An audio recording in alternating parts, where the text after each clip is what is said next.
Welcome back to another installment of my KSP2 Exploration Mode for Beginners playthrough, sponsored by Incogni, more on them later. And for our next mission, the game is asking us to not just go interplanetary for the first time, but land at a specific spot on Duna in its polar region. Now, this is an extremely tall order for your first interplanetary mission if you ask me, so I, for one, am going to ignore this for now and just focus on walking you through your very first Duna mission in a manner that I hope will be extremely beginner-friendly. No docking will be required. It'll be a direct descent mission to the surface of the red planet and then a return back home, and we'll of course be bringing Kerbin, our first multi-crew member mission, and plenty of science equipment.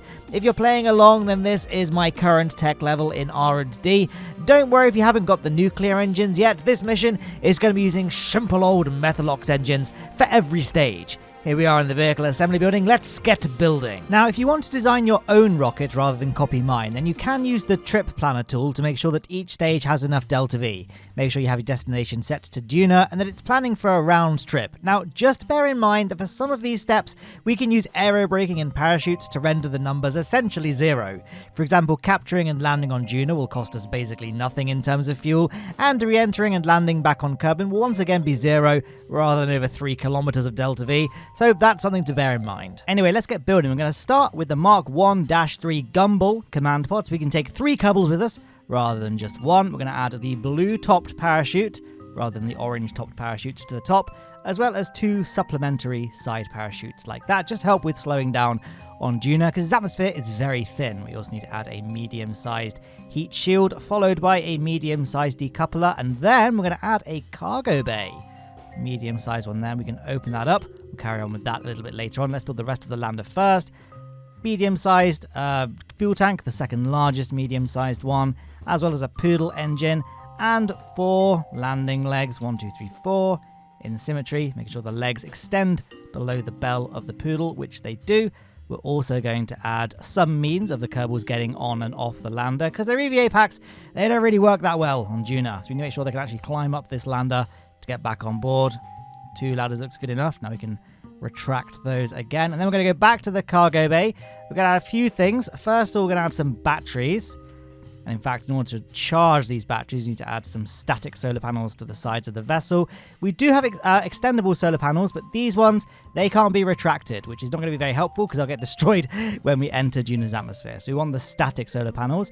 Also inside the cargo bay, we're going to add a Science Junior.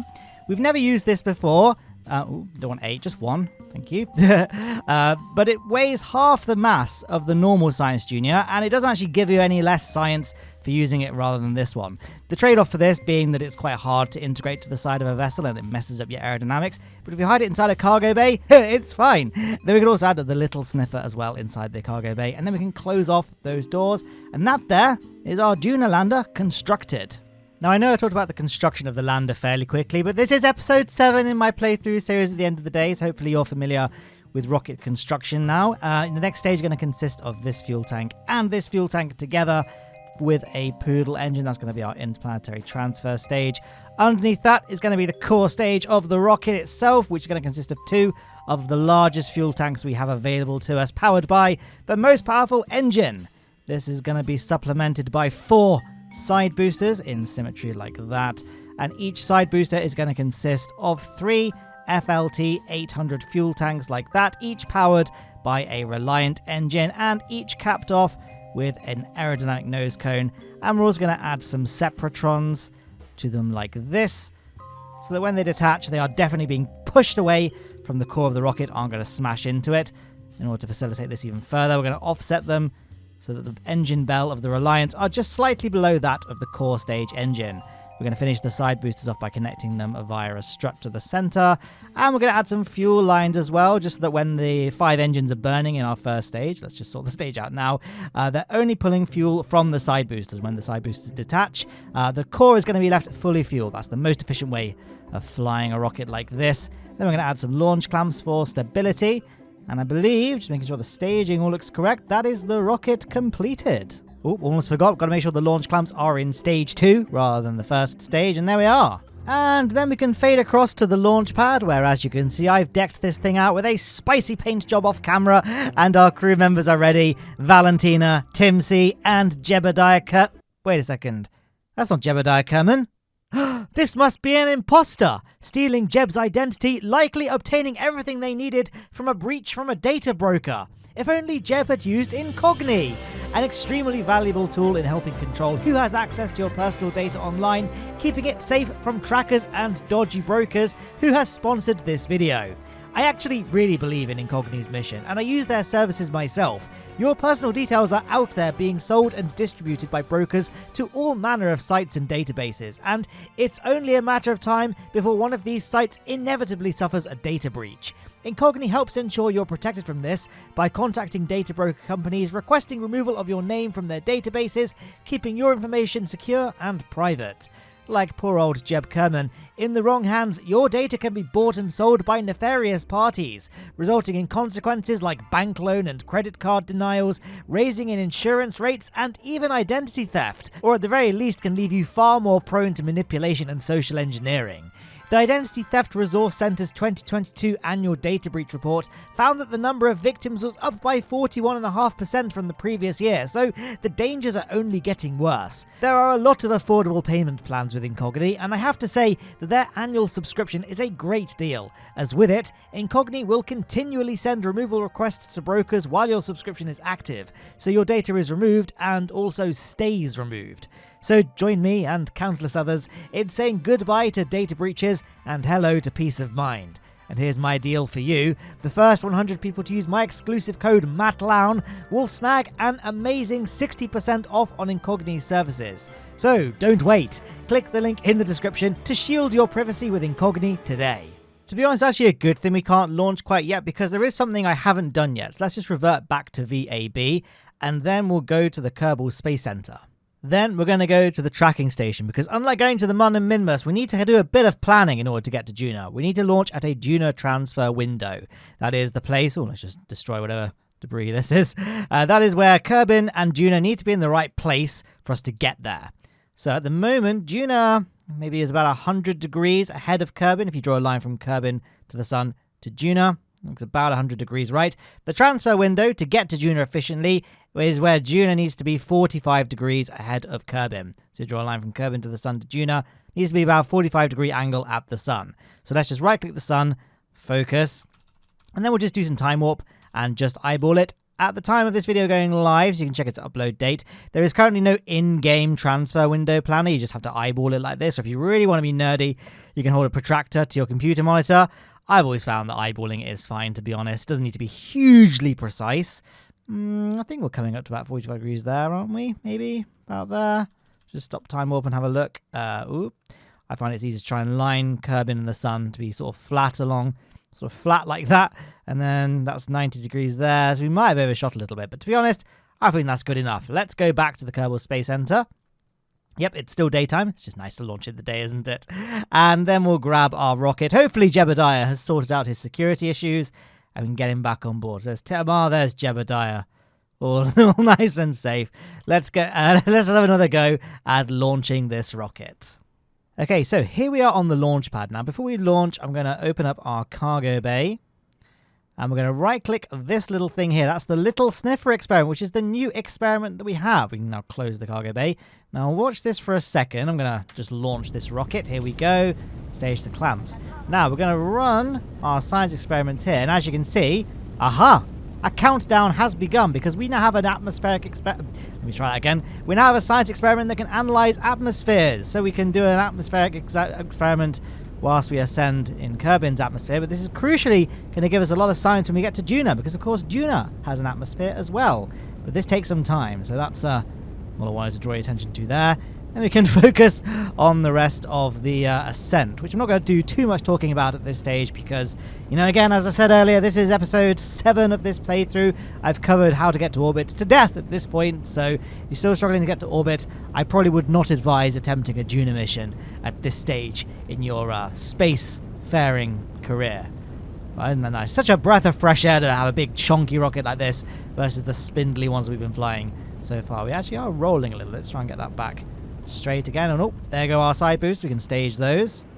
Oh, look at that lovely, almost like a Korolev cross separation as we hurtle towards space powered by that mighty mainsail engine, forgot the name of it. So we're nearly at 10 kilometers, and we are pointing roughly 45 degrees at this point, so that's going well.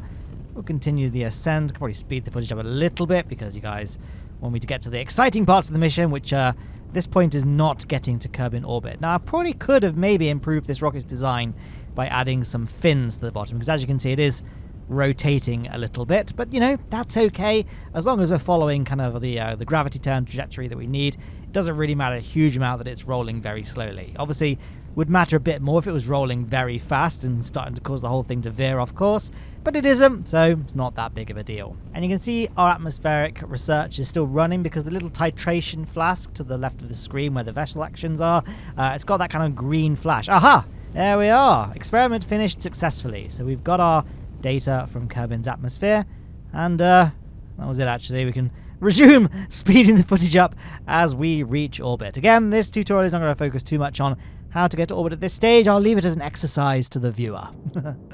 Good thing it's not really a tutorial, to be honest, isn't it? Because I think I was a little bit too shallow with my angle of attack just then, because we saw some flames appearing at the sides of the rocket, which means that we were probably going a bit too fast at that particular altitude. But it was all fine. It's all fine. Don't worry, guys. As is tradition, I've engineered a little bit more extra Delta V in this rocket, just to account for any inefficiencies or kind of mistakes you might make if you're playing along with this video. I've tried to make it beginner-friendly, you know, and one of the ways it's beginner-friendly is, as I mentioned, no docking is required. It's one of my big regrets with my previous Duna tutorials for beginners. They've always required docking, which is difficult. I wanted to do a direct ascent Duna mission to give you a nice, easy way of tackling the red planet for the very first time. But as you can see, our current apoapsis is now comfortably above the Kármán line and it's in space. I'm going to continue burning until we have an apoapsis of 80 kilometers, just to give us plenty of room to perform our circularization burn, as well as execute our Kerbin escape burn that's going to get us all the way to Duna.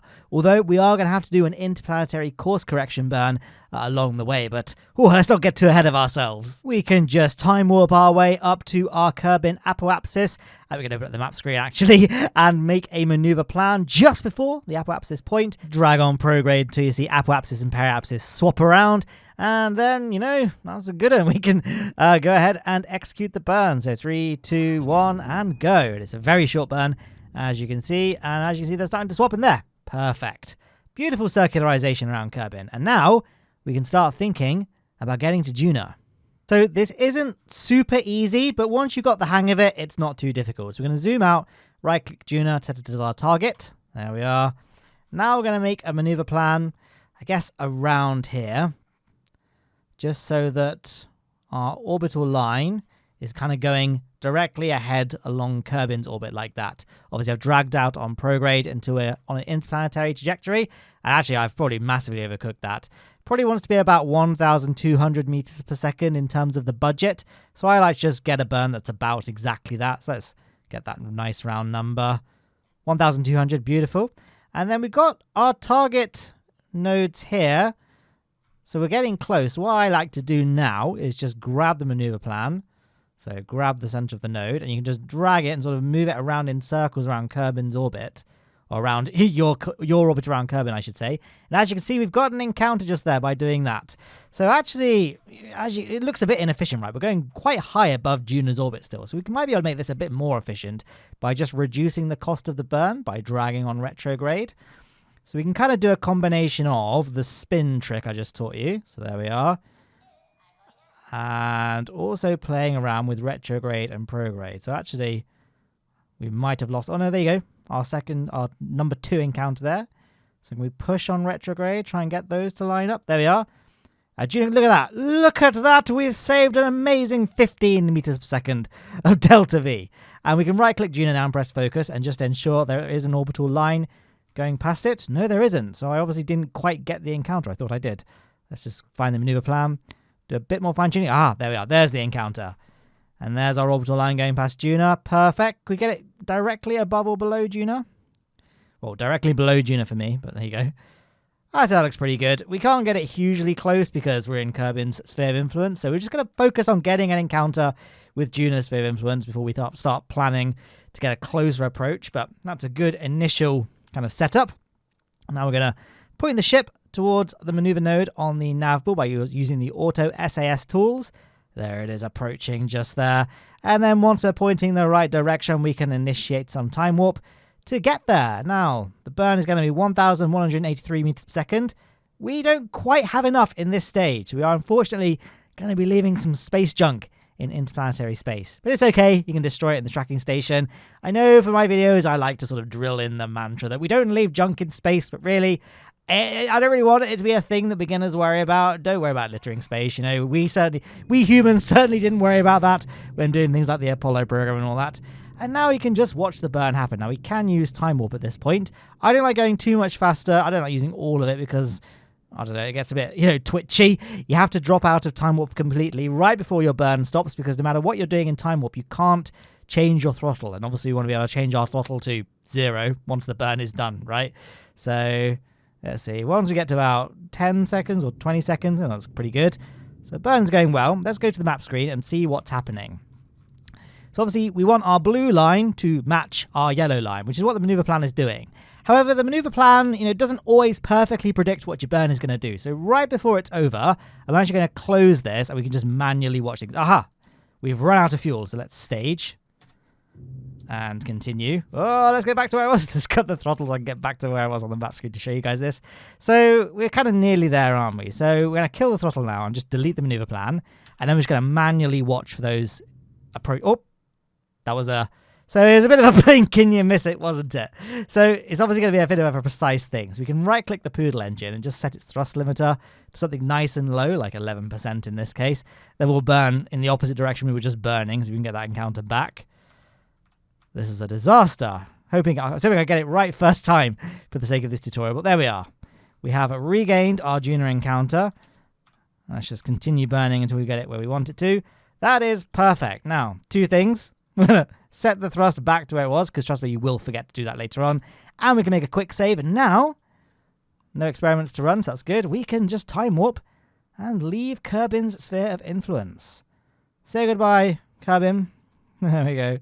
All right, so we're now in interplanetary space. Perfect. So the next thing we're going to do is we can actually destroy this, can't we? There we go. Oop. Yes. Always going to do this like I definitely didn't press my crude vessel, right? So somewhere along our orbit, so definitely the spaceship's orbit, not our subsequent orbit after Duna, we're going to make a maneuver plan. Let's just drag that to about halfway. Then we're going to focus on Duna. Where's the maneuver plan gone? There it is. Now we need to be kind of making this come up, if that makes sense. So you can drag on the normal vector, those purple ones, and do just that. And actually, as you can see, I've clicked on the wrong orbital line. We need to click on our spacecraft's line, not the orbit that we're going to get after encountering Duna. I've done it again. Hang on.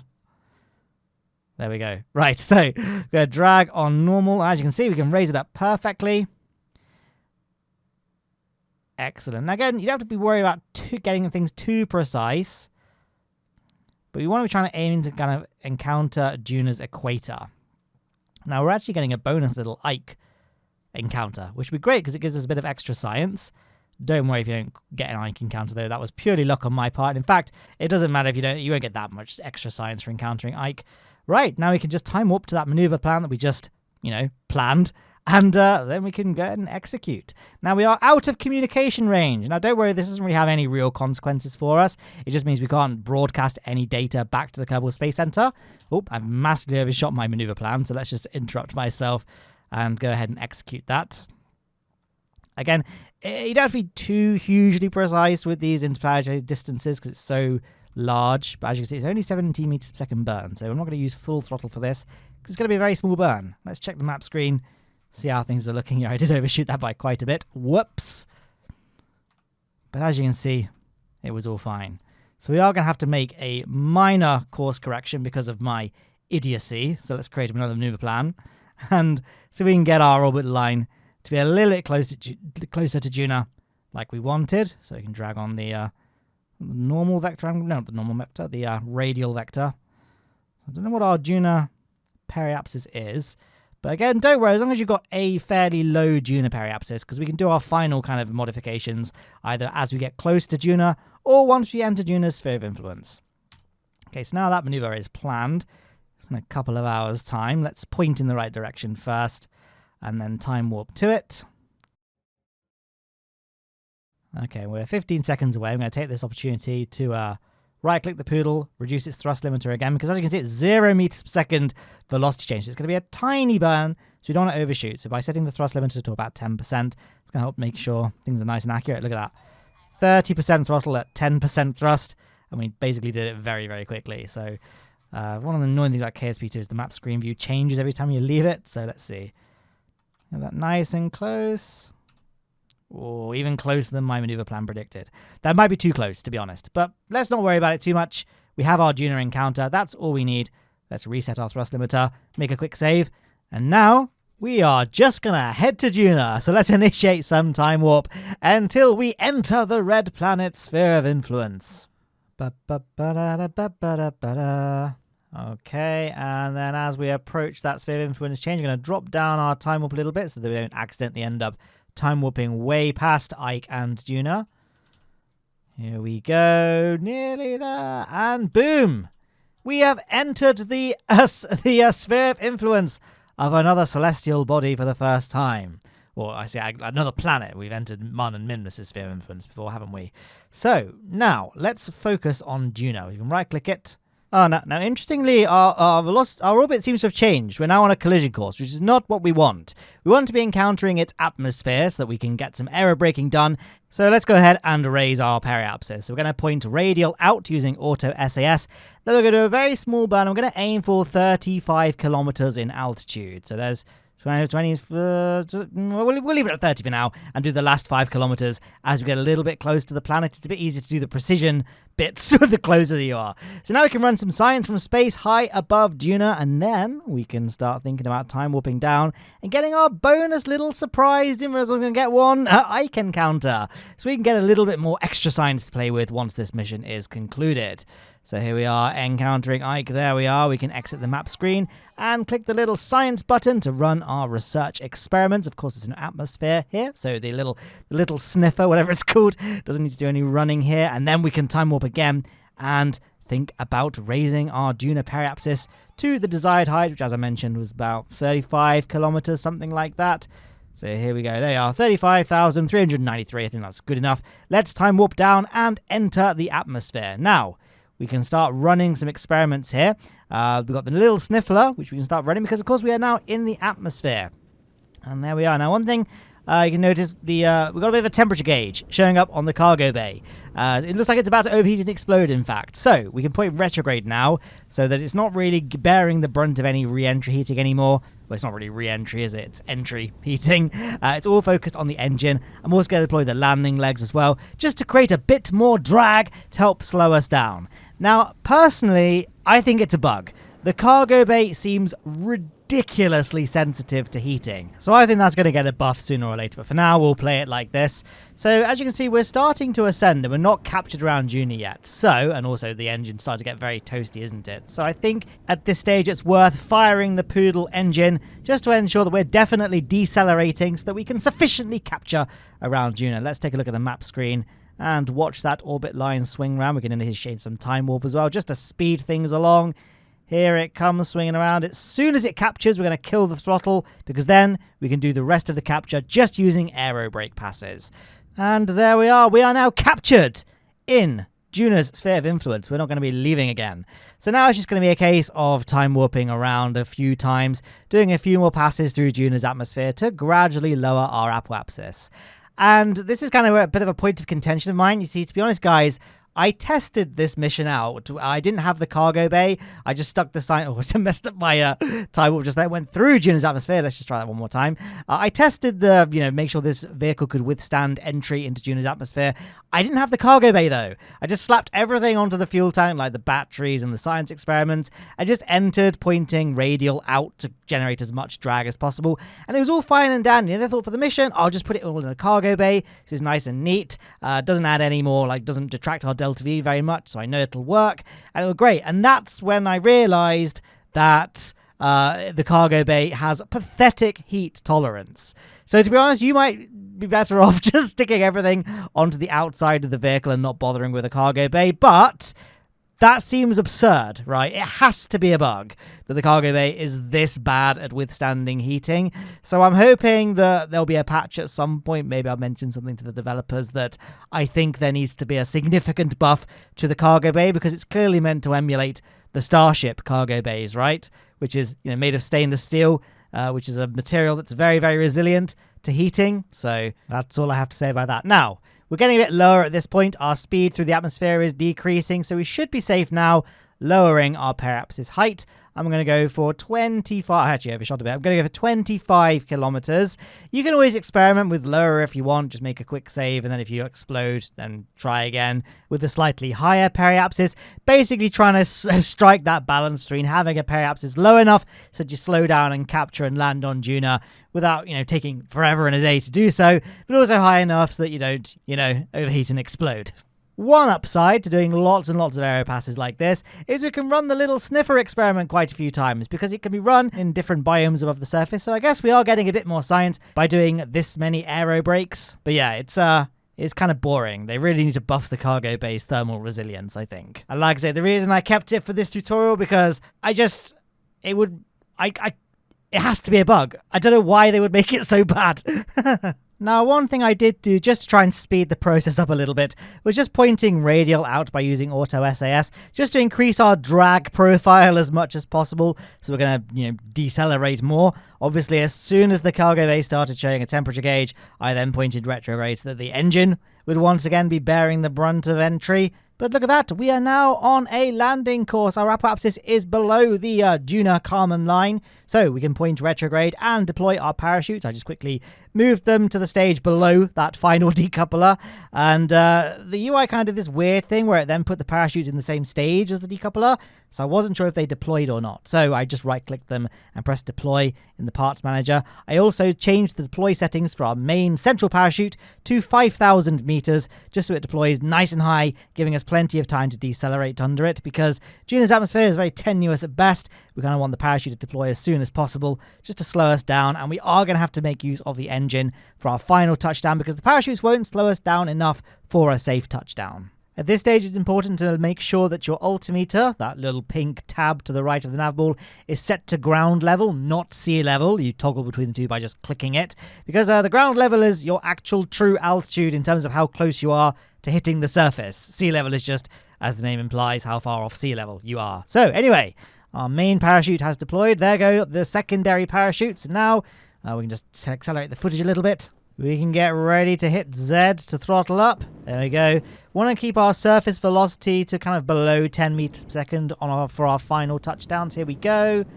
Ah, beautiful. Look at that.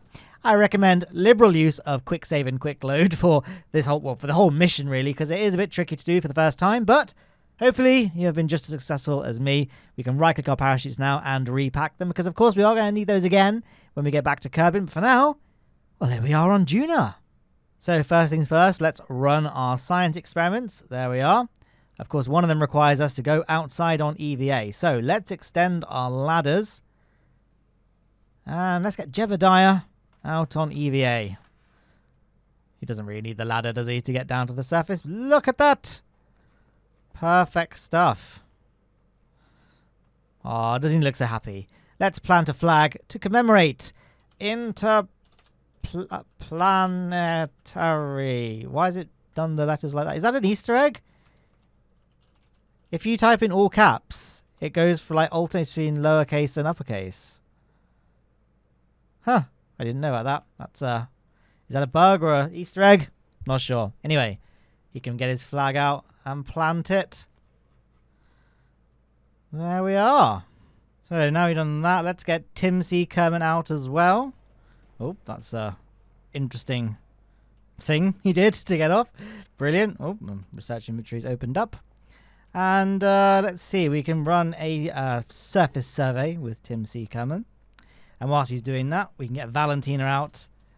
And, well, we've already planted a flag and we're doing a surface survey. There isn't much that she can do. But she can come and hang out, I guess. She can hang, she can chill. Here we go. Let's line them all up for a nice mission photo. There we are. Oh, can I get a nice camera angle? Oh, hang on. That is perfect. Little Windows screenshot there. Nice. Okay. Now, in order to get back on the ship, this is the moment of truth. It's going to be very sad if this didn't work and I put the ladders in the wrong position. But as you can see, I haven't got the thrust weight ratio to use our EVA packs to get back on board. So, it's saying we can run an experiment, but we can't. I think it's just going to be a crew observation. Oh no! I've already done this, Tim Seeker. Well, while he's doing that, let's get Valentina back on, then. I thought it was just going to show me what I had. I didn't realize I was going to run the experiment again. My bad, my bad. Okay, let's grab onto the ladder.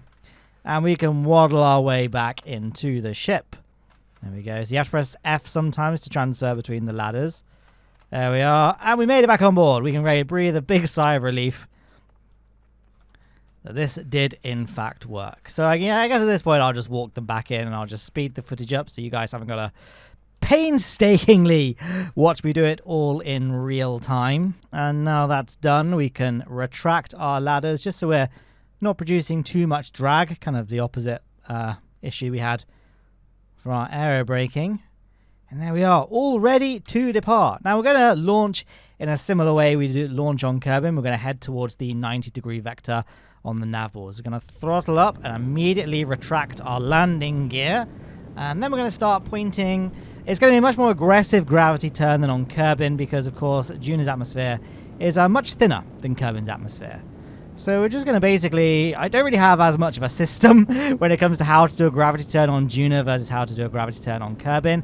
I'd say let's aim for 45 degrees by the time we get to about between 2 and 3 kilometers above the surface. The atmosphere really is quite thin. I know it says we're in the thicker parts, but even the thicker parts of Duna's atmosphere are not very thick.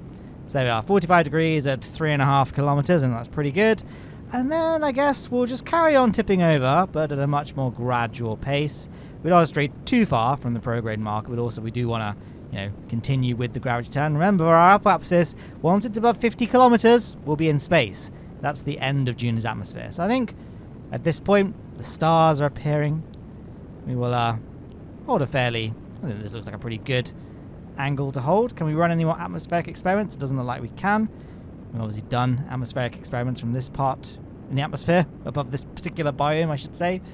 Okay, and now we nearly have an atmosphere. Now our apoapsis is nearly in space. We can basically point almost completely flat and focus on building up our horizontal velocity. Let's go 47, 48, 49, 50. Let's aim for 60. Nice round number there. Perfect. And then we'll point prograde just to minimize our drag profile, because as you can see, we are losing height because we're still in the atmosphere, so there is still being, some aerodynamic resistance being enacted on the vehicle. So let's just do another little burn just to get back up to 60k. Wait for there we go. And we will then press on until we get to space. Yeah, now we're dropping numbers again, but far less. And look at that, we can run an experiment. I may have left it too late because obviously it takes 2 minutes to run. I don't know if we're going to be spending 2 minutes more in the atmosphere before we reach space, but we'll press it anyway. See if we do get a little bit of extra bonus science. 47, 48, come on, experiment, finish. Oh, we left. It's fine. So, we're 2 minutes from apoapsis. So let's go ahead and make a maneuver plan at our apoapsis point. And there we are. Do you have apoapsis of 69, nice, and 48. So we want to move this a bit. So we are getting a circular orbit. There we go. 54, 63. Any more circular? Doesn't seem very good, does it? Anyway, regardless, you know what? I'm happy. Let's just, a little bit more tweaking. That's fine. You know what? Let's just go. We'll initiate some time warp using the auto time warp button. Can we go a bit faster? KSP2, maybe just use some manual. Oh, maybe not that fast. Okay, we've overshot slightly, but you know what? It's fine. It's just a circularization burn. Let's go ahead and execute that. We'll speed the footage up just a tad to keep things moving. And there we are, we have circularized. Now we have a couple of options in terms of how we get back to Kerbin. We can go the quick and dirty but more expensive way, which is the way I usually go back to Kerbin in my Duna videos. Or we can go the correct way, it's more fuel efficient. So because this is a tutorial, I'm going to show you how to get back to Kerbin properly. So we need to go to the tracking station, but we're going to get there by first going to the Kerbal Space Center so that we have full time warp available to us. If we just go straight to the tracking station directly from the gameplay screen, we'll have locked time warp. So tracking station now, we should have all the levels. Yes, we do. Then we're going to go to focus on the sun. And we're going to do what we did earlier. We're going to time warp to a Duna transfer window. I guess in this case it's Kerbin transfer window. But it's the same as going from Kerbin to Duna. The angle... Can I get it? So where is everything? There we go. So there's Kerbin. There's Duna. We want Duna to be 45 degrees ahead of Kerbin. So we're just going to time warp until that's the case. So let's just try and track Kerbin. Is that good? It's a bit... the mouse is really twitchy as well, actually, when I'm trying to angle the camera again. Trying to get it so I've got a nice flat line here, so that's not quite 45 degrees, is it? Bit more. I'd say that looks pretty good. So let's go back to Duna. Where is our rocket? Control. And it's still in one piece. The Kraken hasn't destroyed it. Yes, it's fine, and we still have electric charge, so all good. Then we're going to set Kerbin as our target. There we go. And then we're going to burn. So we're going backwards along Duna's trajectory. So we're going to make a maneuver plan prograde so that our orbit line is going behind Duna. And then we're just going to wait for it too. So I've actually done it the wrong way after all that. That's ahead of Duna. Behind Duna. Thank you. I know how to play this game. And yeah, then we're just going to basically drag on prograde until we get a Kerbin encounter. There we are. Straight away. Nice and easy. For a mere 670 meters per second. So I'm going to make a quick save. And then we can, point towards the maneuver node on the auto SAS panel. And then we can get ready to perform our Duna escape / Kerbin encounter burn. Now we are going to have to do a mid-course correction burn, much like we had to on the way to Duna. Wow, we're very limited in terms of our time warp, isn't it? I wish we could be... I need to install some mods, don't I, if there are any mods yet that allow you to break the game's rules about how much you can time warp at a given altitude, because I'm such an impatient person. Maybe it's for the best, because this is a tutorial. Don't be playing too fast, people can't follow along very well. Oh, there we are. So, are we pointing in the right direction? Yes, we are. That does not look correct, though. Are we controlling from the pod? Because at the moment we're going to be burning into Duna's atmosphere. Now that looks correct, I don't know what happened there. So I guess if that happens to you, maybe open the map screen and that fixes the maneuver plan. Yeah, that shouldn't have happened. It should have been basically pointing more or less prograde on the nav ball. So I'm really not sure what in tarnation, what in the glitch just happened. Obviously the Kraken was trying to trick us, make us crash into the surface of Duna. So that we can now SAS is doing all sorts of funky stuff, isn't it? This is very sketchy. There is drama, there is excitement in this video. So as you can see, we're on an escape trajectory from Duna. That's when our camera angle changed. You saw the little auto thing. And then we're going to do a similar thing before, so let's focus on the sun. And then before our burn is done, I'm going to cancel. Oh, I did the same thing I did on the way to Duna. We overshot once again. Let's just point to retrograde. We were pointing prograde a second ago, so we'll burn in the opposite direction to get back to where we were. Gently throttling. There's our Kerbin encounter. Let's just focus. See how close we can get that. Get as close as possible. Oh, I overshot a bit. But you know what? That is absolutely fine. I'm focusing on a weird spot. Oh, now I'm focusing on Duna. Whatever, you know what? It's fine. Let's just leave. Clearly, something is going amiss here. I don't want to tempt fate and tempt the Kraken further. So we'll leave Duna's sphere of influence. And then on the way back, we'll make a mid-course correction burn. So Kerbin has much higher gravity than Duna, so it's influencing our orbit much more than Duna, so it's a bit harder to accidentally select the wrong orbital line when it comes to creating our mid-course correction burn. So made the maneuver plan there. Why is it... Can I focus on Kerbin? Focus on the Mun. Focus on Kerbin. Not really sure what happened just then. So then we're going to drag on anti-normal. And then a little bit on prograde. That is looking beautiful. Remember, this time we're going to be entering the atmosphere with a heat shield. So we don't have to be too careful about our altitude. I think let's just get equatorial. And what's our current periapsis there? 31 kilometers. That looks fine. Let's go ahead and save and then time warp to our quick save. Quick save? Our maneuver plan. So we're still quite far off. I'm just going to leave the map screen focused on Kerbin. And there we are. 2 minutes away. 1 minute away. 0 minutes away. 25 seconds. Let's get nice and close. 10 seconds. And there we are. Oh, and now I'm pointing in the wrong direction. Patience is a virtue, guys. So as you can see, the maneuver plan hasn't done a particularly great job in predicting what our orbit will do. This sometimes happens, so we can just make another maneuver plan and try again. In fact, actually, it looks like it's really messed things up. We haven't even got an encounter anymore. So yeah, the maneuver plan is good, but it's not the most accurate thing in the world. So let's just get that a little lower. What's the parameters there? 24 kilometers, fine. And we will point in the correct direction once again on the nav ball, and then time warp. Just keep time warping. You don't have to drop me out that far away, KSP2. Great. In the final 30 seconds, we can let the ship do its thing, point in the correct orientation. In order to execute the burn, it's going to be 18 meters per second, so fairly small. Just time warp a bit. I'm very impatient, as you can see. Where's our up there? We have an encounter once again. In it comes. Right, what I'm going to do now is reduce our thrust level to just 3%. We can definitely get it right this time. I'm going to do another maneuver to correct things. We're already pointing in the right direction, so I can cancel out that maneuver plan now, and we can do everything else by eye. Sorry, where's Kerbin? There it is. Great. So there's perhaps we can just carry on burning. Let's go for 20. 19, close enough. Might be a mistake, might be too low, but I feel like 20 is a safe altitude. So let's time warp around. Like I say, these tutorials, they get more and more informal, you know, like I'm assuming you kind of have a bit more of a hang of the game at this stage, so I'm not going through anything as meticulously and scripted as I was when I was talking about how to get your first moon landing, etc., etc. So here we are, about to enter Kerbin's sphere of influence. Have we done it? Yeah, there we are. Perfect. Where is Kerbin? There it is. So let's save our game, hopefully the final time. And we can time warp down and re-enter. So I like just staging at the very last second because, you know, funny, innit? And now we can put retrograde and enjoy the fireworks.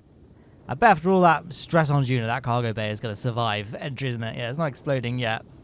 And nothing's exploding. Maybe that's just a bug where if you're not controlling the vessel, it doesn't explode. Maybe there's something to be exploited there. If you're trying to enter Eve's atmosphere safely, just have a vessel with a heat shield and then your actual lander separate, and just control the vessel with the heat shield and just watch the lander land and survive on its own.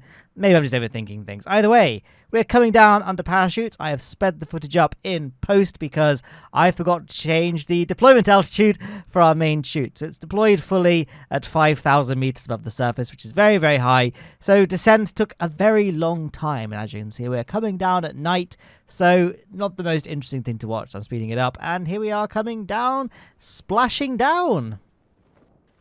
And there we are, splashdown. Kind of an anticlimax because it's in the night time, isn't it? Let's just time accelerate to day and get a good look at our vessel all splashed down nicely and cruelly making our Kerbal spend even more time in that tiny capsule. But now it's time to recover the vessel, KSC, and let's see how low. 2,331 meters per second. Meters per second. I've been talking too much Delta V for this video, guys. So we didn't actually get any contracts fulfilled, but that's okay. Let's go straight to R&D then and start unlocking stuff. Now, our next big mission is going to be going back to Duna, but to land at that specific landing site. Obviously, we have all the tech we need for that. So at this point, I'm not really thinking too hard about what we're unlocking. We're just going to unlock stuff in Tier 2, I suppose. So let's see. Durable power systems would be nice. We've got a bigger battery, big SAS wheel, and we get some retractable solar panels. That'll be definitely useful. Rover parts might be useful too as well if we don't land exactly where we need to reach that Duna monument. We can drive the rest of the way. 1,631 science remaining. What else do we have available? Let's see. I reckon jet plane parts would be a good long-term investment. And precision propulsion, just get that little tail of the tech tree finished. In line with the Mark II jets, let's unlock high altitude aviation. 531, so ooh, what do we go for? I think I'll go for aviation utility. Why not commit to this aeroplane commitment, I suppose, I've gone for here. But guys, because we've got proper wheels now, we can actually do that contract I couldn't do the first time I attempted it, and that is, where is it? Wheelin and Dealin. Launch a vessel with at least 4 wheels. I tried this when I first got it, but I only had airplane wheels back then, and apparently those don't count as wheels for that contract. So let's try that again. but hopefully we get the contract unlocked. So let's just whack something together. Why not? Let's just use the little tin can. And we'll add a quick decoupler. Boom, we're speed building this, guys. We'll add a little fuel tank there, and we'll add a little Reliant, not Reliant, I always get the two mixed up. The swivel engine, that is perfect. Isn't this like a throwback to like the very first rockets that we built in this series? So where are the wheels? They're being ground, I bet. There we are. 1, 2, 3, 4. Isn't that just the best vessel you've ever seen in your life? Ready, guys? And we're off. Oh, so I've done it. I think that was it, right? Can we go back to mission control? The vessel, this vessel will be destroyed. Okay, fine. I won't leave it. Well, there we are. I'm going to assume that we got the contract, so we'll let this flight play out. Let's just, actually, you know what? Let's just quickly stage. There we go. How ridiculous does this look? What isn't ridiculous, though, is what's on screen on the left. They're my Patreon supporters and my YouTube channel members who make all of this content possible. And of course, amazing sponsors like Incogni, who sponsored today's video. And I guess I won't be handing in the contract because there's not enough time left in the video, but I'm now confirming, as editing Matt speaking, that we were in fact able to hand in the contract, but it wasn't enough science to unlock anything else on the tech tree. So, yeah, you missed anything, don't worry. But that's it. Good luck on your mission to Duna, and I'll see you in the next one.